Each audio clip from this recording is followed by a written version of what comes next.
हर बार कोई ना कोई पार्टी आती है, वो बोलती है हम करेंगे हम करेंगे। आखिरकार ये और साथ तौर पे इनका मिनिमम वेजेस एक्ट जो है, जो लागू तो हो चुका है नाम का, लेकिन मिलेगा कब? प्रॉब्लम ये है कि ये जम्मू ब्लाइंडनेस इनकी चल रही है हर एक एडमिनिस्ट्रेशन की। हमें उम्मीद थी कि चलिए यूटी बनेगी तो शायद इनका थोड़ा सा जो नजरिया होगा चेंज होगा, कि जब तक जम्मू एक सेपरेट स्टेट नहीं बनेगी तब तक किसी भी जम्मू की चीजों का समाधान होगा ही नहीं।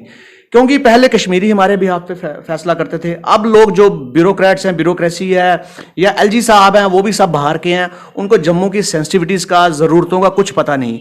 कश्मीर की जितनी पार्टीज हैं उन्होंने तो विरोध किया है, लेकिन जम्मू की कुछ रीजनल पार्टीज हैं जिन्होंने विरोध किया है। पहले तो मैं ये जानना चाहता हूं, आपकी पार्टी इसका समर्थन करती है, सपोर्ट कर रही है, जहां आपको भी एतराजगी है कि बेइंसाफी जो है फिर से एक बार जम्मू के साथ जो है डिस्क्रिमिनेशन देखने को मिला है? हम इस डीलिमिटेशन की एक्सरसाइज में बिलीव ही नहीं करते। उसका हमारे उसके लिए फंडामेंटल रीजंस हैं। इसका तो पहले निस्तो नबूत पूरा इसका आधार ही खराब है कि जो शेख अब्दुल्ला का ग्रेटर कश्मीर का प्लान था, उस प्लान को अब हम देखते हैं कि वो शायद अब कश्मीरियों के लिए यथार्थ होता हुआ नजर आ रहा है। भारतीय जनता पार्टी के चीफ आश्वस्त हैं, काफी आश्वस्त हैं, और अब तो वो स्माइल करके ये भी कह रहे हैं कि जो हमने कहा था टारगेट 50 पार है और वो हम अचीव करेंगे। चीफ मिनिस्टर जो है वो हमारा ही होगा। पहले मैं भारतीय जनता पार्टी के जो आपने प्रधान की बात करी कि वो कह रहे हैं 50 से सीटें लेंगे, आई थिंक उनकी बेसिक अंडरस्टैंडिंग जो मुझे लगता है वो क्लियर नहीं है। शायद उन्होंने J&K रीऑर्गेनाइजेशन एक्ट पढ़ा नहीं है। PAGD जब इलेक्शन लड़ेगा, 7-8 पार्टियों का गठबंधन है, तो वो कश्मीर की सारी सीटें तो साफ करेगा, हमें इसमें कोई डाउट नहीं है। हमें यह भी उम्मीद है कि वो यहां से,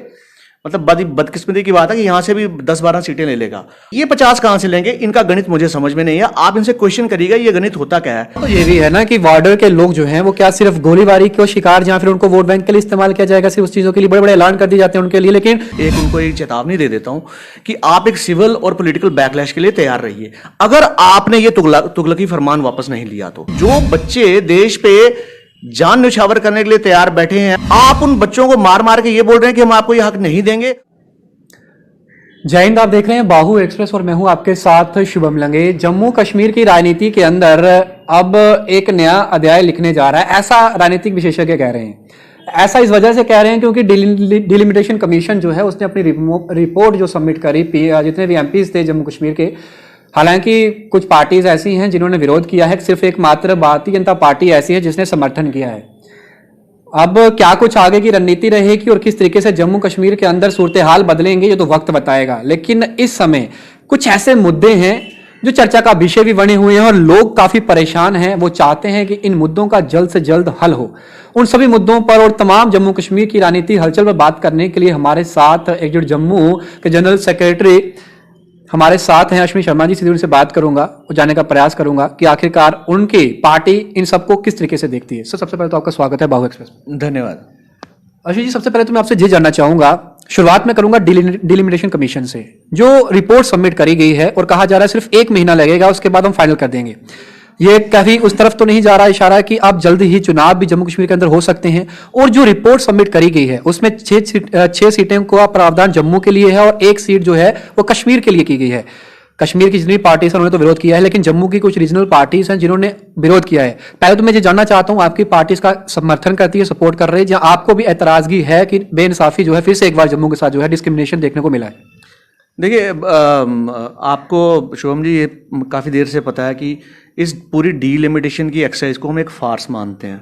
हम इस डीलिमिटेशन की एक्सरसाइज में बिलीव ही नहीं करते। उसका हमारे उसके लिए फंडामेंटल रीजंस हैं। फंडामेंटल रीजंस पहला ये है कि हम ये मानते हैं कि ये जो डीलिमिटेशन एक्सरसाइज करी गई है ये 2011 के फर्स्ट सेंसस पे करी गई है, तो इसका तो पहले निस्तो नबूत पूरा इसका आधार ही खराब है। लेकिन अब चूंकि जो रिपोर्ट सामने आ रही हैं, मैं इस पे आपको कोई डिटेल्ड वक्तव्य नहीं दूंगा क्योंकि हम इसका आंकलन कर रहे हैं और इसके ऊपर बिल्कुल एक डिटेल्ड एनालिसिस के साथ हमारे प्रधान अंकुर शर्मा जी मीडिया के साथ बात करेंगे। लेकिन मैं आपको एक थोड़ा सा ओवरव्यू दे देता हूँ। इस डीलिमिटेशन ने जो सबसे बड़ी बात उजागर करी है जम्मू की जनता के सामने, कि जो शेख अब्दुल्ला का ग्रेटर कश्मीर का प्लान था, उस प्लान को अब हम देखते हैं कि वो शायद अब कश्मीरियों के लिए यथार्थ होता हुआ नजर आ रहा है। जिस तरह से इन्होंने जम्मू के जो मुस्लिम बहुल इलाके हैं उनको अनंतनाग के साथ मिलाया है और एक नई सीट इन्होंने कार्व करने की, ये कह के इस प्रिटेक्स्ट पे कि 2.5 सीट यहाँ की 2.5 सीट वहाँ की, लेकिन एक पर्टिकुलर एरिया जहां पे एक पर्टिकुलर कम्युनिटी का बोलबाला ज़्यादा है, एक एक्सक्लूसिव सीट करके एक ग्रेटर कश्मीर का जो एजेंडा था शुरू से, कश्मीर की सारी जो सॉफ्ट सेपरेटिस्ट पार्टीज का, उसको एक हवा दी है। आपको याद होगा कुछ समय पहले, कोई 1-1.5 साल पहले, इन्होंने पहले भी एक ऑर्डर निकाला था कि हम 3 डिवीजन, जो जम्मू और कश्मीर डिवीजन से 3 डिस्ट्रिक्ट यहाँ से और 3 डिस्ट्रिक्ट वहाँ से करके एक तीसरी डिवीजन का निर्माण करेंगे। सो उस वक्त भी एकजुट जम्मू ने उसका विरोध किया था और फिर बाद में सरकार की तरफ से, सेंटर की तरफ से ये एक क्लैरिफिकेशन आई थी कि नहीं, ऐसा हमारा कोई इरादा है नहीं। अब इन्होंने बहुत ही चतुराई से, चालाकी से, और मैं तो ये भी वर्ड यूज करूंगा कि मक्कारी से, डीलिमिटेशन के थ्रू वो जो एक ग्रेटर एजेंडा है उसको डालने की कोशिश कर रही है। उसके अलावा जो सीटों का जो आवंटन हुआ है, जो बढ़ी हैं, कम हुई हैं, और जो जो बाउंड्रीज रिड्रॉ हुई हैं, उसके ऊपर हम आपको अलग से एक पूरा वक्तव्य देंगे। भारतीय जनता पार्टी के चीफ आश्वस्त हैं, काफी आश्वस्त हैं, और अब तो वो स्माइल करके ये भी कह रहे हैं कि जो हमने कहा था टारगेट 50 पार है और वो हम अचीव करेंगे और डिलिमिनेशन ड्राफ्ट जो दिया गया है उसके तहत तो सीधा फायदा जो है वो मिलेगा और लोग जो है वो अभी भी हमें सपोर्ट करेंगे और चीफ मिनिस्टर जो है वो हमारा ही होगा। बड़े सारे मुद्दे हैं जिन पे बात करना चाहती है, जनता जवाब चाहती है। सबसे पहले मैं अनएम्प्लॉयमेंट पे बात करूंगा। हमारी जम्मू कश्मीर अब यूटी है, पहले स्टेट थी। पूरे भारत के अंदर 7% unemployment rate, Jammu Kashmir UT 22%, तब 24% को छू रहा है। इसके ऊपर बात नहीं करना चाहती भारतीय जनता पार्टी, ना उनका कोई शीर्ष नेतृत्व जो है उसके बात यहाँ रिप्लाई देना चाहता है। हम बातचीत करते हैं लेकिन वो घुमा फिरा देते हैं और जलेबी की तरह आंसर जो है वो देते हैं। अनएम्प्लॉयमेंट सड़कों पर है। जब याद होगा आपको भी कि जब जहां पर बॉर्डर बटालियंस का ऐलान किया गया कि हम बॉर्डर पे जाकर, उन्होंने कहा, राजनाथ सिंह जी पहुंचे, अमित शाह जी पहुंचे, प्रधानमंत्री जी पहुंचे, उन्होंने कहा कि हम बॉर्डर बटालियंस बनाएंगे। आज यूथ जो है, जिन्होंने सब कुछ किया, आज उनकी रिक्रूटमेंट जो निकाली गई, उसके बाद अब कहा जा रहा है कि उन्हें खत्म करके एक बार फिर से एडवर्टाइजमेंट किया जाएगा। अभी आपको याद होगा एक दिन पहले चर्चाओं का विषय रहा कि जेकेएसएसबी और जेकेपीएससी, जितनी भी रिक्रूटमेंट 2019 से पहले थे उनको भी विड्रॉ कर लिया गया। अब फिर से एडवर्टाइजमेंट की जाएंगी। जो बच्चों ने पहले फॉर्म लगाया, अपनी जेब से पैसा दिया, उन्होंने तैयारी करी, पढ़ाई करी, उनका समय, एज, इन सबको खत्म कर एक बार फिर से, यानी कि एक बार फिर से लॉलीपॉप दिया जा रहा है बच्चों को कि आप तैयारी करिए, हम आपको एडवर्टाइज करेंगे, फास्ट ट्रैक पर करेंगे। अनएम्प्लॉयमेंट का समाधान आखिरकार कब मिलेगा? यूथ परेशान है, जवाबदेही किसकी है? आपने मतलब एक डिटेल्ड क्वेश्चन करा है, उसमें 2-3 चीज़ें आपने पूछी हैं और कई जो चीज़ें शायद मैं भी कहना चाहता हूँ वो आपने खुद ही डिटेल में बता दिया। पहले मैं भारतीय जनता पार्टी के जो आपने प्रधान की बात करी कि वो कह रहे हैं 50 से सीटें लेंगे। आई थिंक उनकी बेसिक अंडरस्टैंडिंग जो मुझे लगता है वो क्लियर नहीं है। शायद उन्होंने J&K रीऑर्गेनाइजेशन एक्ट पढ़ा नहीं है।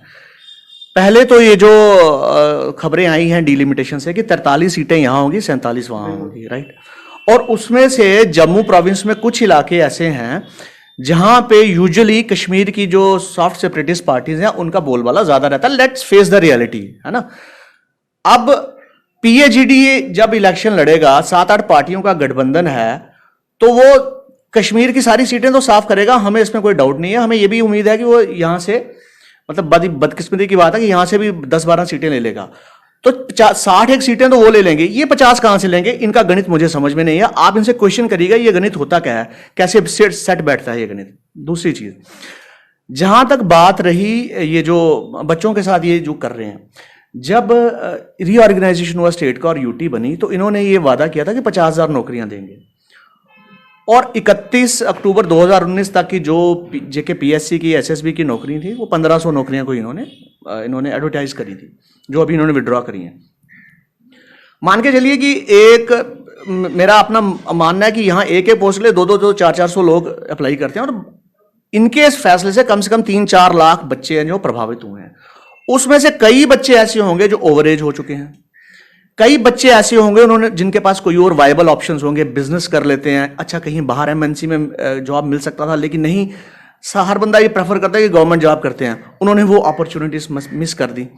अब वो सारे बच्चे, कई बच्चों के मेडिकल हो रखे हैं, कई बच्चों के इंटरव्यू रिटर्न्स वगैरह क्लियर हो गए हैं, लिटिगेशन में है, लेकिन उनको उम्मीद है हो जाएगा। सबकी उम्मीदों पे इन्होंने एक झटके से, एक ब्यूरोक्रेटिक झटके से इन्होंने सारा पानी फेर दिया। मुझे नहीं समझ आता कि ये कौन सी एडमिनिस्ट्रेटिव काउंसिल ने क्या विचार, अपने क्या डिस्कशन किया होगा इस मीटिंग में, जब उन्होंने अपना ये पेन चला दिया और लोगों की जिंदगी बर्बाद कर दी। उसके बाद जो बॉर्डर बटालियंस के बच्चों की अभी जो रिसेंटली बात है, मतलब हमने कई जगह हिंदुस्तान में हम देखते हैं कि प्रदर्शन होते हैं बच्चों पे, बहुत कुछ होता है, बच्चे प्रदर्शन करते हैं। पहली बार देखा कि मुझे लगा, मैंने ये देखा कि बच्चियों को भी शायद हमारे जेकेपी के मेल जो ऑफिसर्स थे वो हैंडल कर रहे थे। आई थिंक इन लोगों की सेंसिटिविटी कहाँ चली गई है? इन्होंने स्टेट तो ले ली हमसे, और हमारी और सारी सेंसिटिविटी भूल चुके हैं कि लोग बच्चों के साथ कैसे पेश आना।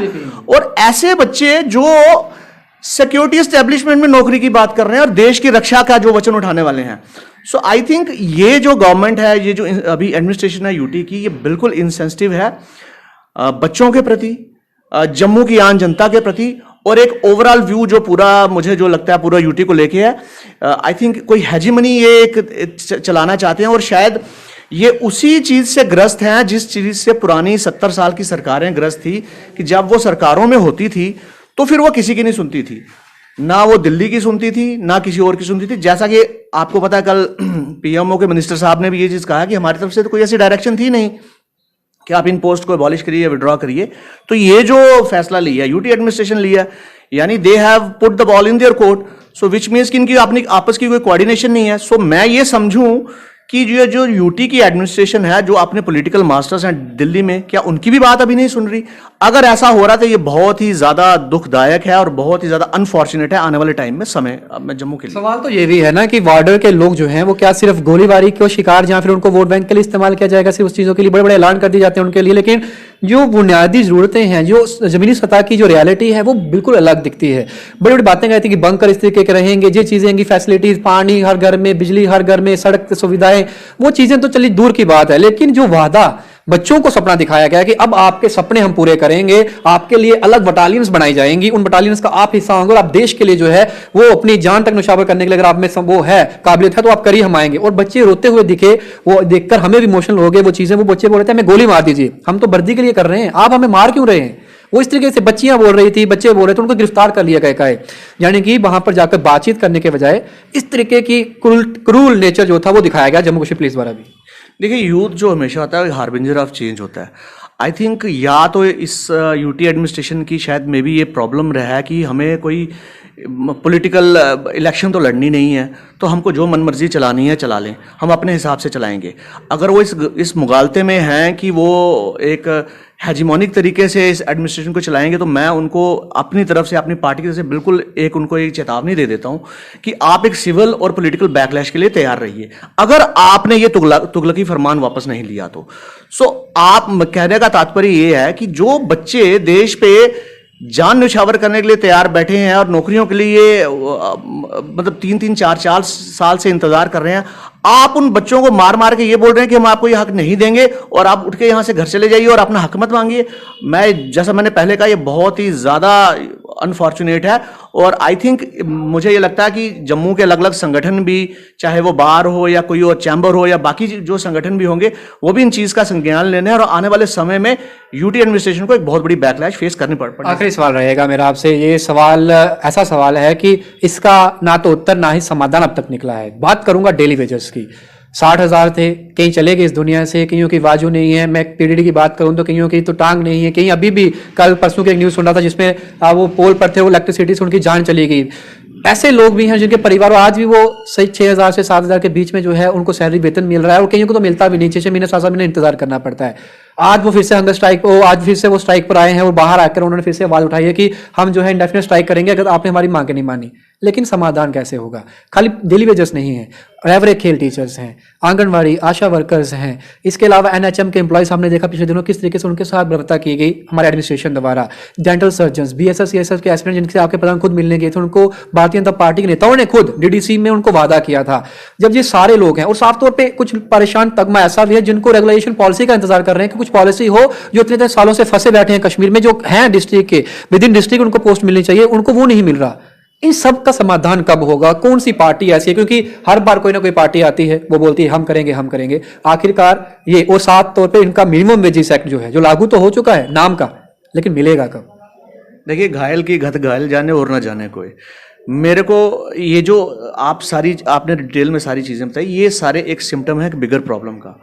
प्रॉब्लम ये है कि ये जम्मू ब्लाइंडनेस इनकी चल रही है हर एक एडमिनिस्ट्रेशन की। हमें उम्मीद थी कि चलिए यूटी बनेगी तो शायद इनका थोड़ा सा जो नजरिया होगा चेंज होगा, और हमें भी ये लगता था कि शायद अब हालात ठीक हो जाएंगे। बट हमें अब सिर्फ एक ही चीज में पूर्ण विश्वास है, और जो हमारी आइडियोलॉजी है एकजुट जम्मू की, और जो हमारा जो कोर इशू है कि जब तक जम्मू एक सेपरेट स्टेट नहीं बनेगी तब तक किसी भी जम्मू की चीजों का समाधान होगा ही नहीं।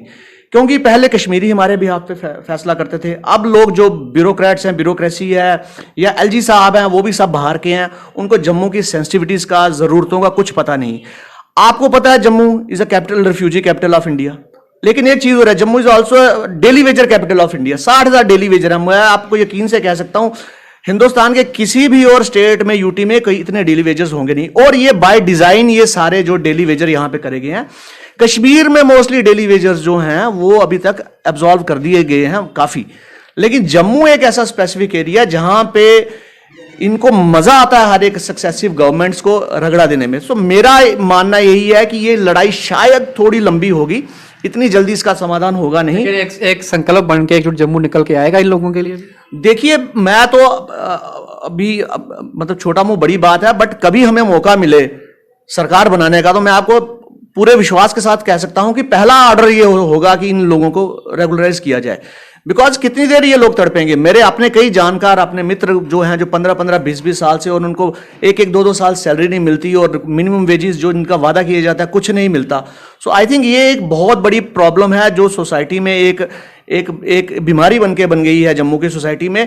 और देखिए प्रॉब्लम क्या होती है, जब कोई बंदा डेली वेजर होता है, सबसे बड़ी प्रॉब्लम होती है एक तो उसको 5-7 हजार जो मिल रहा है वो मिल रहा है, उसके साथ वो तो कोई दूसरा काम नहीं कर सकता, तो उसकी पूरी जीवन 15-20-25 साल, और कई लोग तो रिटायर हो चुके हैं, तो वो इसी द्वंद में रहे कि काम करें कि नौकरी कल को पक्की हो जाएगी। सो मेरा कहना का मतलब कि शायद थोड़ी देर हमें इस समस्या का और समाधान करना पड़े, और जैसे हमारे पास पहली अपॉर्चुनिटी आती है हम ये चीज इंश्योर करेंगे कि हम इस जम्मू प्रोविंस को अलग स्टेट, अलग राज्य का दर्जा दिलाएं, ताकि हम अपने फैसले खुद कर सकें और सारी समस्याओं का समाधान कर सकें। चलिए सब बहुत शुक्रिया आपका समय देने के लिए। हमारे साथ एक जो जम्मू के जनरल सेक्रेटरी से सीधी बातचीत करी है, लेकिन सूरत हाल देश में भी कुछ इस तरीके से मिल रहे हैं कि भारतीय जनता पार्टी के नेतागण कुछ बड़ी वीडियोस जो है वो वायरल हो रही हैं। अब वोट मांगने के लिए दरवाजा तो नॉक करना पड़ेगा अपने वोटर्स का। जब वो जा रहे हैं तो लोग काफी नाराज हैं, हमले तक कर दे रहे हैं लोग उनके ऊपर, और उनको बाहर अपने वोटर अपनी कॉन्स्टिट्यूंसी में जाना भी उनके लिए सिक्योरिटी फोर्सेस के साथ जाना पड़ रहा है वोट मांगने के लिए। आखिर ये नौबत आई तो आई कैसे? अब जम्मू से भी अल्टीमेटम जो है वो भारतीय जनता पार्टी के नेताओं को मिल रहा है, और डेली वेजर्स जो है, कल का एक वीडियो उनका सामने है जिसमें उन्होंने साफ तौर पर चेतावनी दे दी। उन्होंने कहा कि पहले रेगुलेशन पॉलिसी लाइए, उसके बाद वोट मांगने आइएगा, नहीं तो आपकी रैलीज जो करेंगे ना, आपको रैलीज करने हम देंगे नहीं, जहां भी जाएंगे आपको हमारी शक्लें वहां दिखेंगी। और ये अल्टीमेटम मेरा नहीं है, ये उनका है। और जितने भी लोग हैं अब जम्मू कश्मीर के अंदर, वो तो इसी आस के अंदर हैं, जितने भी डेली वेजर्स हैं, जितने भी अनएम्प्लॉयड यूथ हैं, उनको तो आस है कि कुछ ना कुछ समाधान निकलेगा, लेकिन निकलेगा कब, सवाल ये है। आपको क्या लगता है रिपोर्ट देखकर और इंटरव्यू में जो सवाल पूछे, आप इससे कितना सहमत हैं? आप अपनी राय कमेंट बॉक्स में रखिएगा, वीडियो को शेयर करना ना भूलिएगा। बाकी तमाम अपडेट्स के लिए बने रही बाहू एक्सप्रेस पर। इधर के साथ शो मिलेंगे बाहू एक्सप्रेस के लिए। जय हिंद।